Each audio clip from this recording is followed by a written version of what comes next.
Dans cette vidéo, on va appliquer le théorème de Gauss sur le premier exemple de cours qui est l'application du théorème de Gauss pour déterminer le champ électrique et le potentiel créé par une charge ponctuelle. Alors c'est un résultat qu'on connaît déjà et qu'on a trouvé d'une autre manière à partir de la loi de Coulomb. On va montrer qu'on retrouve le même résultat. Et on va aussi déterminer le champ électrique et le potentiel créé par une sphère chargée en volume de manière uniforme. Donc l'exercice est écrit, cherchez-le et puis après on va détailler ensemble la méthode de résolution. Donc on lit l'énoncé, on nous dit dans un premier temps qu'on considère une charge ponctuelle Q0 placée en un point fixe de l'espace. Donc on va faire le schéma, la charge ponctuelle Q0 est ici, et on veut, en appliquant la méthode du théorème de Gauss, calculer le champ électrique créé par cette charge. Alors l'application du théorème de Gauss, ça se fait toujours en plusieurs étapes. Le théorème de Gauss, pour pouvoir l'appliquer, il faut qu'on dispose de systèmes qui ont des hauts degrés de symétrie, hauts degrés d'invariance. C'est uniquement dans ces cas-là que le théorème de Gauss est opérant. Et donc il faut d'abord procéder à une étude des symétries et des invariances. Alors, on va se placer en un point M quelconque à l'extérieur de la sphère, et pour pouvoir parler des plans de symétrie et d'antisymétrie, il faut qu'on se donne un repère. Et le repère adapté à cette situation-là, c'est le repère polaire, donc ER, Eθ, Eφ. En fait, l'origine du repère, ici, c'est le point O sur lequel est placée la charge Q0. Je rappelle que dans ce repère, la distance entre O et M est notée petit r, et c'est la coordonnée qui nous sera utile ici. Donc on s'est donné un repère, maintenant on va analyser donc la distribution de... Je note des charges, la distribution de charges, en l'occurrence ici c'est uniquement la charge Q0, et je vais noter ps, les plans de symétrie. Alors, est-ce qu'on a des plans de symétrie de cette distribution de charge? Eh bien oui. On remarque que le plan M, ER, Eθ, donc là on est à la question Q1, le plan M, ER, Eθ et le plan M, ER et Eφ sont tous deux des plans de symétrie de la distribution de charge. On sait, d'après le cours, que ça implique que E appartient à ces deux plans, et donc à leur intersection. Et donc la conséquence, c'est que E est porté par le vecteur directeur ER. Donc E au point M, c'est E de M porté par le vecteur directeur ER. Donc voilà pour l'étude des symétries. Au niveau des invariances, on sait que pour repérer le point M dans l'espace, dans le repère sphérique, il y a trois coordonnées, R, θ et Φ. Mais on s'aperçoit que la distribution de charge est laissée invariante si on effectue des rotations selon l'angle θ ou d'angle φ. Donc des rotations d'angle θ ou φ. Donc je peux annuler les dépendances du champ électrique en θ et φ, puisque le champ électrique possède les mêmes invariances que la distribution, qui en est la cause. Donc on en déduit que E est de la forme E de R, ER, pour la charge ponctuelle. Donc ça, on l'entoure, c'est le premier résultat important, et c'est le préliminaire nécessaire à l'utilisation du théorème de Gauss. Donc je rappelle l'énoncé du théorème de Gauss. Il dit que si on se choisit une surface fermée, que je vais appeler S Gauss, comme surface associée au théorème de Gauss, ou qu'on appelle en général surface de Gauss, et que je calcule le flux de E sortant de cette surface, donc on peut rappeler ici que c'est le flux sortant, je vais trouver la charge placée à l'intérieur de cette surface, la charge qu'on trouve dans le volume défini par la surface. Vu que c'est une surface fermée, elle définit un volume, et à l'intérieur il peut y avoir des charges. Je note cet ensemble de charges à l'intérieur de la surface fermée Q intérieur, le tout divisé par epsilon 0. Ça c'est le théorème de Gauss. Mais vous voyez, pour pouvoir appliquer le théorème de Gauss, j'ai besoin d'une surface de Gauss à la fois pour calculer l'intégrale et puis pour déterminer les charges qui sont en son sein. Il va falloir, une fois que j'aurai cette surface de Gauss, calculer E scalaire delta S. Alors moi je cherche le champ E au niveau du point M, donc il faut que la surface de Gauss déjà passe par le point M. Donc la surface de Gauss devait être fermée, puisque ça c'est dans le théorème de Gauss, il faut qu'elle passe par le point M, puisqu'on cherche E au niveau du point M, et il faut que E scalaire delta S soit facile à calculer. Et bien on voit que E est porté par ER. Si on met delta S lui est également collinaire à ER, on va voir que le produit scalaire va simplifier facilement, puisque ER scalaire ER va faire 1. Alors on va regarder un petit peu qu'est-ce que ça signifierait bien. Ça signifierait que ici, delta S serait comme ça. Mais si j'avais pris un autre point M ici, cette fois-ci le vecteur ER serait comme ça, donc il faudrait que delta S soit comme ça. Eh bien, quelle est la surface qui va permettre d'avoir ces delta S tout le temps collinéaires au vecteur ER, quel que soit le point M? Eh bien, cette surface de Gauss,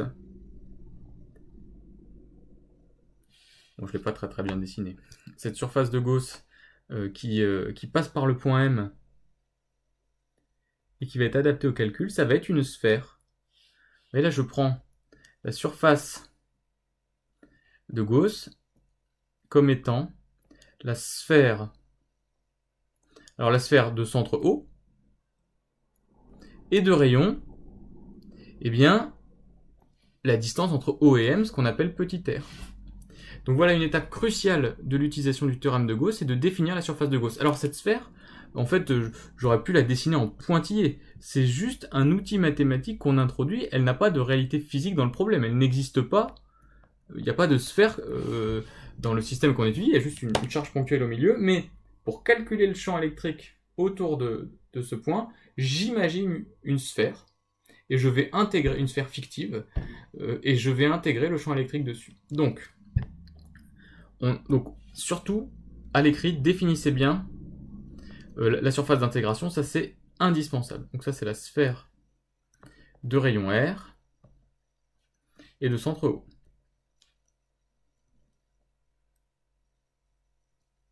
Alors vous allez voir tout de suite l'intérêt d'avoir fait ça, puisque maintenant on va pouvoir appliquer le théorème de Gauss. Alors, ce que je vous conseille, c'est d'abord de calculer le membre de gauche. On a deux membres dans le théorème de Gauss, le membre de gauche, le membre de droite. Eh bien, on va commencer par exprimer le membre de gauche. Systématiquement, c'est le choix le plus simple. Donc, on va avoir l'intégrale de E scalaire delta S sur la surface de Gauss qui a été précédemment définie. Alors, ce n'est pas facile de calculer une intégrale vectorielle, donc ce qu'il faut faire, c'est se ramener une intégrale scalaire en projetant les vecteurs. Eh bien, on sait que E de R, c'est E de R porté par le vecteur unitaire ER, et delta S, la surface élémentaire, allons la voir, elle est perpendiculaire à la surface de Gauss et elle est sortante. Donc on voit bien que delta S, là, le vecteur delta S, je le redessine ici, il est lui-même porté par ER, quel que soit le point où vous êtes. Vous voyez, le fait d'avoir choisi la sphère permet que delta S est toujours de la forme delta S porté par ER. Donc, delta S ER, et on voit que le ER scalaire ER veut faire 1. Il nous restera donc l'intégrale de E de R delta S sur la surface de Gauss. Mais E ne dépend que de R, et si on intègre sur cette surface, on se rend compte que la valeur de petit r, qui est la distance entre le centre O et le point où on se situe, eh bien cette distance est inchangée vu qu'on travaille sur une sphère. Et quand on est sur la sphère, le point M sera toujours à la même distance petit r du centre O. Donc autrement dit, quand on intègre sur la sphère, R est inchangé. Et comme E ne dépend que de R, donc R invariant sur S Gauss, et comme E ne dépend que de R, ben E de R va aussi être invariant sur la surface de Gauss, donc je peux le sortir de l'intégrale. Et il nous reste E de R fois l'intégrale des surfaces élémentaires delta S, mais si je somme toutes les surfaces élémentaires, donc vous voyez là j'ai une petite surface élémentaire, si je somme toutes les surfaces élémentaires qui sont sur la sphère, ben je vais trouver la surface de la sphère. C'est une sphère, j'insiste, de rayon petit r, hein, et donc c'est E de R fois 4 pi r carré. Alors pour ceux qui dessinent leur petit r comme des grands R, il faut être très vigilant parce que on va voir juste après qu'en général dans les problèmes où on utilise le théorème de Gauss, il y a grand R qui signifie quelque chose, petit r qui signifie autre chose, donc il est vraiment important de bien les différencier. Donc le membre de gauche est fait, on trouve E de R fois 4 pi r carré. Il est vraiment important d'expliquer les étapes, hein. On ne peut pas se permettre de donner tout de suite le résultat à l'écrit, il faut donner les grandes étapes, c'est attendu. Le membre de droite maintenant. Le membre de droite c'est plus rapide, ici. Q intérieur sur epsilon 0. Quelle est la charge intérieure à la surface de Gauss? Bien, on va regarder la surface de Gauss. C'était cette surface-là. quelle charge trouve-t-on quand on... Si on ouvre... Ouais, vous avez cette surface, vous l'ouvrez, vous regardez à l'intérieur quelle est la charge. Et bien vous n'observez que une charge ici à l'intérieur qui est la charge Q0. Donc Q intérieur ici c'est Q0 sur epsilon 0. Eh bien, il nous reste à égaliser le membre de gauche et le membre de droite. Donc vous aviez le membre de gauche ici, le membre de droite ici. Vous trouvez que E de R. Donc on trouve E de R égale Q0 sur 4pi epsilon 0 R carré, en isolant E de R. Et alors, on va répondre en donnant le champ électrique sous forme vectorielle, et pas uniquement sa projection suivant le vecteur E de R. Donc là, on savait que E de M, c'était E de R porté par ER. Donc si je remplace E de R, ça fait 4pi epsilon 0 R carré, ER. Voici le champ créé par une charge ponctuelle, et on retrouve le résultat que nous connaissions et qu'on avait démontré à partir de la loi de Coulomb. Donc voilà pour cette première question du champ créé par une charge ponctuelle. Alors je regarde quelle était la question. Et on nous demande de commenter. Le commentaire, c'est de dire on retrouve bien le champ qu'on trouvait avec la loi de Coulomb. Alors on va faire un deuxième exemple qui est proche, mais cette fois-ci on ne va plus considérer une charge ponctuelle Q0, mais une boule de rayon grand R qui va être chargée par une densité de volume micro uniforme. Et de la même manière, on va chercher à calculer le champ électrique créé par cette distribution de charge. Et dans un deuxième temps, la question 3, on cherchera le potentiel créé par cette distribution de charge. Alors, on fait un schéma. Alors le début, c'est toujours la même chose. On fait un schéma, donc on va se donner un repère, on va prendre un point M quelconque. Cette fois-ci, on a une sphère de rayon grand R ici, chargée en volume par une densité volumique de charge ρ. Donc vous voyez, grand R ici, c'est une constante. Ça définit le rayon de la boule que nous sommes en train d'utiliser. Il ne faut pas le confondre avec petit r, qui lui dépend du point M où vous êtes en train de chercher le champ électrique. Et comme M est quelconque, M, ben voilà, vous avez la sphère qui est là, M je peux le mettre là, mais je peux décider d'aller chercher le champ électrique en n'importe quel point. Donc R, a priori, c'est une variable, c'est la coordonnée du point M dans le repère sphérique. Donc attention à bien différencier petit r et grand R. Il faut commencer par faire les symétries et les invariances. Eh bien, on va définir le repère, mais on a encore une fois une géométrie sphérique, donc c'est le repère sphérique ER, Eθ, Eφ qui est adapté, et on pourrait refaire les symétries et les invariances, mais elles sont un copier-coller de ce qu'on a fait à la question 1. On a les mêmes plans de symétrie, on a les mêmes invariances de la distribution de charge, donc par les symétries et les invariances, ici je ne vais pas corriger, je vais mettre de même que précédemment, E de M égale E de R, ER. Donc, une fois que les symétries et les invariances sont faites, il faut chercher la surface de Gauss sur laquelle on va appliquer le théorème de Gauss. Et bien encore ici, de la même manière, comme on a un problème à symétrie sphérique, il est clair que pour que E scalaire delta S soit facile à exprimer, il faut travailler avec une surface de Gauss sphérique. Donc, ma surface de Gauss, ça sera de la même manière que pour la charge ponctuelle, une sphère de rayon R, petit r, hein, puisque c'est la distance OM. Je vous rappelle que la sphère de Gauss doit absolument passer par le point M que vous êtes en train d'étudier, et de centre O. La surface de Gauss étant définie, on va pouvoir appliquer le théorème de Gauss qui va nous permettre de calculer le flux de E qui est égal à Q intérieur sur epsilon 0, et puis on va chercher le membre de gauche et le membre de droite dans un second temps. Le membre de gauche. Donc je mets MG pour membre de gauche ici. E est de la forme E de RER. Delta S, si je le représente en un point quelconque, il a cette allure-là. Et donc il est également porté par ER. Le produit scalaire des deux va donc, ER scalaire ER va donner 1. Et donc je peux écrire le membre de gauche comme étant l'intégrale sur la surface de Gauss de E de R ds. Comme dans le cas de la charge ponctuelle, quand je me déplace sur la sphère de Gauss, c'est-à-dire vous voyez, la sphère de Gauss est une sphère de rayon R, quand je me déplace sur la surface de Gauss, la quantité R ne varie pas, par définition de la sphère.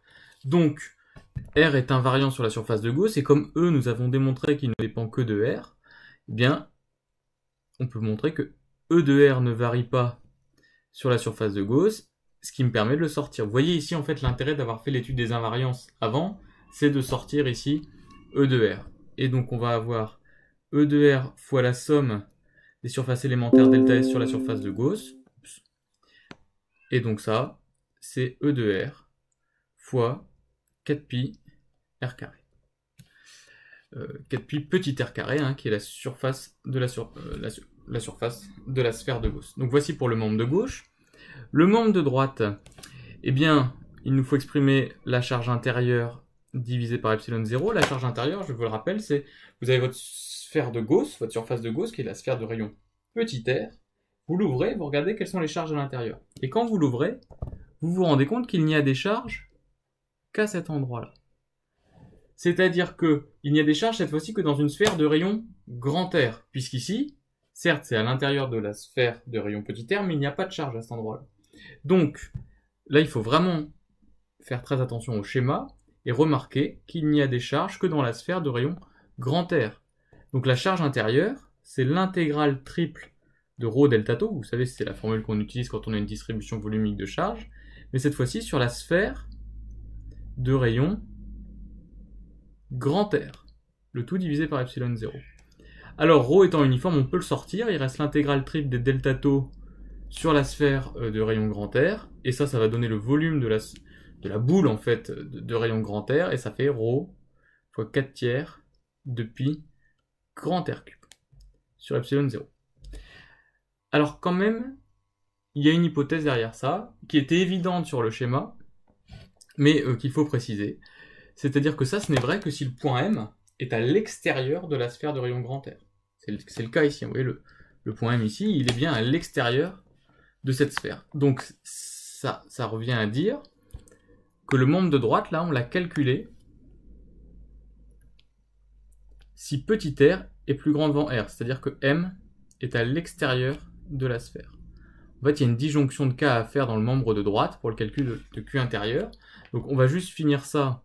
On trouve que Q intérieur sur epsilon 0, ça fait donc 4 ρ pi r cube sur 3 epsilon 0.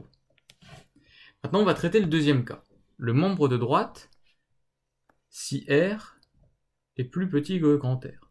C'est-à-dire si cette fois-ci, le point M est dans la boule de rayon grand R. Donc, je redessine la boule de rayon grand R. Et cette fois-ci, on va mettre le point M à l'intérieur. La surface de Gauss, cette fois-ci, c'est ça. Puisque c'est la sphère de rayon petit r, ça n'a pas changé, avec r qui est la distance entre le centre du repère sphérique et le point M. Mais qu'est-ce qui change? La charge intérieure n'est plus la même. Je vous rappelle que c'est la charge intérieure à la surface de Gauss, hein, toujours qu'on regarde dans le théorème de Gauss. Et la charge intérieure à la surface de Gauss, elle n'est que ici. Autrement dit, c'est toujours l'intégrale de ρ des taux, mais plus sur la sphère de rayon grand R, mais sur celle de rayon petit r. Bon, je devrais dire sur la boule, hein, je m'excuse. Voilà, je suis désolé. Mais j'ai commencé comme ça, donc c'est sur la sphère de rayon petit r, divisé par epsilon 0. Donc, puisque quand on analyse le schéma, on voit que l'intérieur de la surface de Gauss, ce n'est que la boule de rayon petit r, ou l'intérieur de la sphère de rayon petit r. Et ça va faire ρ fois 4 tiers de pi petit r cube, et là c'est un petit r, divisé par epsilon 0, autrement dit, 4 ρ pi r cube sur 3 epsilon 0. Alors ça, c'est pour le membre de droite. Le membre de gauche, lui, n'est pas modifié, et donc on peut conclure sur l'expression de E dans les deux cas, si M est à l'intérieur de la sphère ou si M est à l'extérieur de la sphère. Donc il suffit de relier le membre de gauche au membre de droite, donc soit celui-là selon les cas, et donc on va conclure. En regroupant donc le membre de gauche et le membre de droite dans les deux cas, on arrive alors au résultat que l'on remet sous forme vectorielle. Donc si le point M est à l'intérieur de la sphère, on a cette expression-là pour le champ électrique, et si le point M est à l'extérieur de la sphère, on a cette expression-là pour le champ électrique. Alors il est intéressant de tracer la composante du champ électrique suivant ER en fonction de petit r. Donc E de R, on va le tracer en fonction de petit r, l'éloignement au point O. Il y a deux cas à distinguer, donc selon qu'on soit plus petit ou plus grand que grand R, donc l'intérieur ici de la boule de rayon grand R et l'extérieur de la boule de rayon grand R. On voit que lorsqu'on est à l'intérieur de la boule de rayon grand R, on a une fonction qui est ρr sur 3 epsilon 0, donc c'est une constante fois R. Et bien ça, en fonction de petit r, c'est une droite. Donc on a une droite de pente ρ sur 3 epsilon 0, puisque son équation c'est ρ sur 3 epsilon 0 fois R, donc on a une évolution linéaire en fonction de petit r de R. Et ici on a une évolution en 1 sur R carré, donc on va avoir une allure de type hyperbolique en 1 sur R carré. Donc la vraie allure hyperbolique c'est 1 sur R, donc là c'est de type hyperbolique, donc ça va décroître comme ça en 1 sur R carré, donc ici on a E de R égale ρr cube sur 3 epsilon 0 R carré. Alors je l'ai dessiné mais je ne l'ai pas justifié. Vous vérifiez bien que quand vous vous placez en petit r égale grand R, vous avez continuité du champ électrique, ça se voit directement à partir des deux expressions. Donc voilà l'allure du champ électrique à l'intérieur et à l'extérieur de la sphère. Alors, on nous demandait ensuite de déterminer le potentiel électrique dans la question 3 qui est associé à ce champ électrique. Alors c'est intéressant parce que on avait déjà vu un certain nombre d'exemples. On calculait d'abord le potentiel V en résolvant l'équation de Poisson par exemple, et on en déduisait E égale moins gradient de V. Ça c'est l'approche quand on commence par calculer V avec l'équation de Poisson en résolvant des équations aux dérivées partielles. C'est une approche locale. Ici on est sur une approche macroscopique, on a d'abord calculé E par le théorème de Gauss, et on va voir comment trouver V. Alors quand on a E et qu'on cherche V, c'est plutôt le cas ici, on va plutôt utiliser la formule dV égale moins E scalaire dl. On retiendra ici que E est porté par ER, dans les deux cas, qu'on soit à l'intérieur ou à l'extérieur, et que dl, on est dans un repère sphérique, donc dl ou dr, on peut l'exprimer comme drER, plus un certain nombre de termes qui sont tous perpendiculaires à ER. Ce qui fait que dv va s'écrire moins E de R, ER, scalaire dl, c'est-à-dire moins E de R, dr, puisque par produit scalaire, tous les termes ici perpendiculaires à ER vont s'annuler et ne vont plus apparaître dans dv. Alors, le potentiel électrique est toujours défini à une constante près, et on va faire, lorsqu'on étudie une boule chargée, en sorte de choisir que le potentiel est nul quand on est très loin de la sphère, très loin de la boule chargée, donc en R tend vers l'infini.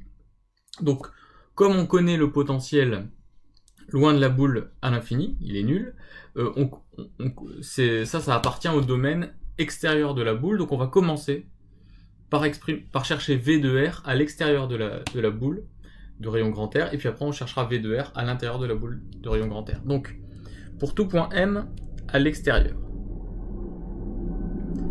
C'est-à-dire que R est plus grand que R. On a donc dV qui vaut moins E de R dr, mais E de R à l'extérieur de la boule de rayon grand R, c'est ρr cube sur 3 epsilon 0 R carré dr. Et donc nous cherchons l'expression du potentiel V en fonction de R, et bien on peut diviser par dr à gauche et à droite et faire apparaître la dérivée de V par rapport à R qui est moins ρr cube sur 3 epsilon 0 R carré. V de R est donc une primitive de moins ρr cube sur 3 epsilon 0 R carré. On peut prendre ρr cube sur 3 epsilon 0 R plus une constante, puisque là c'est toute on a calculé une primitive, donc c'est toujours à une constante près. Or, donc, posons par choix V quand R tend vers l'infini, qui est égal à 0, c'est la condition que nous étions imposée. Eh bien, on s'aperçoit que aussi V de R qui tend vers l'infini, si on prend l'expression qui est ici, c'est K. Et donc par identification des deux, on a k égale 0, et donc pour tout R, voilà, on a continuité du potentiel, donc je peux prendre supérieur ou égal à R, on va avoir V de R qui vaut ρ R cube sur 3 epsilon 0 R. Donc voici le potentiel lorsque l'on se situe à l'extérieur de la sphère. Maintenant pour tout point M à l'intérieur. C'est-à-dire que R est inférieur ou égal à grand R. On a toujours dV égale moins E de R dr, ça n'a pas changé, mais l'expression de E en fonction de R est modifiée. Cette fois-ci, c'est moins ρ R sur 3 epsilon 0 dr. De la même manière, on divise par dr. dV sur dr, ça va donner moins ρ R sur 3 epsilon 0, et on va prendre une primitive qui vaudra moins ρ, donc cette fois-ci, ça va s'intégrer en R carré sur 2, le R, donc moins ρ R carré sur 6 epsilon 0, et pareil, à une constante près, plus K'. Alors on ne peut pas utiliser la valeur du champ en R tend vers l'infini pour trouver K', puisque cette expression-là n'est vraie que pour R plus petit que grand R. Or, R qui tend vers l'infini n'est pas dans ce domaine. Donc je ne peux pas utiliser la condition quand R tend vers l'infini pour trouver K'. En revanche, je vais utiliser la continuité de V. La continuité de V en R égale R.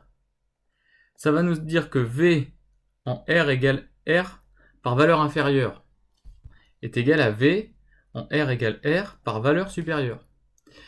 V en R égale R par valeur supérieure, c'est donc l'expression de V pour un point à l'extérieur de la sphère, ce qu'on a trouvé précédemment. Et donc je vais écrire ρ R cube sur 3 epsilon 0 grand R. Et donc ça fait ρ R carré sur 3 epsilon 0.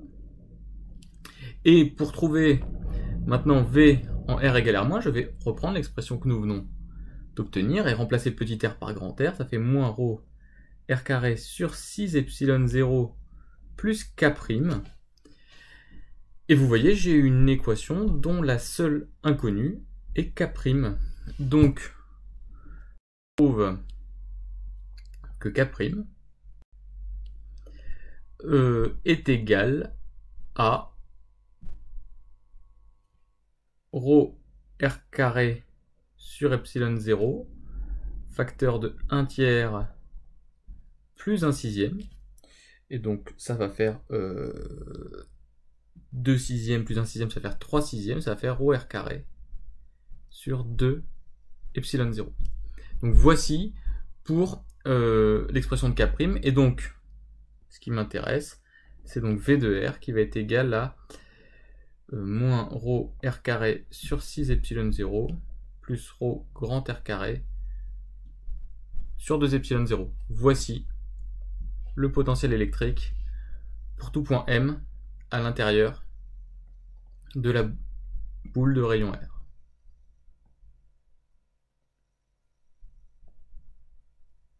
Enfin, on termine par une dernière question très intéressante où on nous dit finalement notre boule chargée de rayon grand R et possédant la densité volumique de charge ρ, la charge totale comprise dans cette boule, c'est Q0. C'est une charge qu'on note Q0. Ça veut dire quoi? Ça veut dire que Q0, c'est l'intégrale triple sur la boule de rayon grand R de ρ delta tau. Ρ étant uniforme, je peux le sortir de l'intégrale. Ça va faire ρ fois le volume de la sphère, ça va faire ρ fois 4 tiers de pi r cube. Voilà ce que ça veut dire. Et on nous demande de regarder le champ électrique en un point M, ici, à l'extérieur de la boule, et de modifier son expression pour faire apparaître Q0. Alors, on va regarder. Donc, on a l'expression du champ électrique ici, on a la nouvelle expression de Q0, donc je peux dire que ρ, c'est 3Q0 sur 4pi r cube, et donc on va pouvoir l'insérer, l'injecter dans l'expression de E de R. Et alors si je remplace, eh bien on voit que le 3 va se simplifier, le grand R cube aussi, donc il va rester Q0 ici, sur, et là un résultat très intéressant, sur 4 pi epsilon 0 r carré ER. Et ça doit nous rappeler quelque chose. Je résume. Si nous prenons une boule chargée uniformément volume de charge totale Q0 et qu'on regarde le champ électrique en un point M à l'extérieur de la sphère, on trouve ça. Mais ça, c'est exactement l'expression du champ électrique que créerait une charge ponctuelle Q0, placée au centre ici de la sphère initiale, au même point M. Autrement dit, que vous soyez à l'extérieur d'une boule chargée en volume ou d'une charge ponctuelle, vous observez le même champ électrique. Le champ électrique créé à l'extérieur par cette charge répartie sur une boule ou par cette même charge condensée en un point est exactement le même. Et ce n'est pas parce que M est loin. On pourrait dire oui, c'est parce que M est loin, donc la sphère tend vers un point et c'est une modélisation. Non, non. Vous prenez un point M ici, c'est toujours vrai. C'est plus profond que ça. C'est le théorème de Gauss qui nous le montre. Et alors ça va avoir un intérêt un intérêt fondamental en mécanique. On va montrer que le théorème de Gauss nous permet de trouver le champ électrostatique, mais il y a une analogie très forte avec la gravitation. Et le champ de gravitation, qui va être créé par une distribution de masse, possède des propriétés très très similaires au champ électrique créé par une distribution de charge. Et si donc une sphère chargée uniformément en volume peut être modélisée par une charge ponctuelle quand on s'intéresse au champ électrique à l'extérieur, et bien de la même manière, une masse sphérique densité de masse volumique uniforme va pouvoir être modélisée par une masse ponctuelle. Et c'est ce qu'on fait souvent en mécanique lorsqu'on traite d'astres, de les assimiler à des particules ponctuelles. Eh bien, ça peut notamment justifier par ce genre de considération à l'aide du théorème de Gauss. Donc ça, on y reviendra. Donc voilà pour ce premier exercice un petit peu long, mais qui nous a permis de poser les bases de l'utilisation du théorème de Gauss, qu'on va ensuite rencontrer dans d'autres géométries, en géométrie cylindrique, en géométrie plane, et on aura ainsi balayé tous les cas les plus courants de l'utilisation du théorème de Gauss.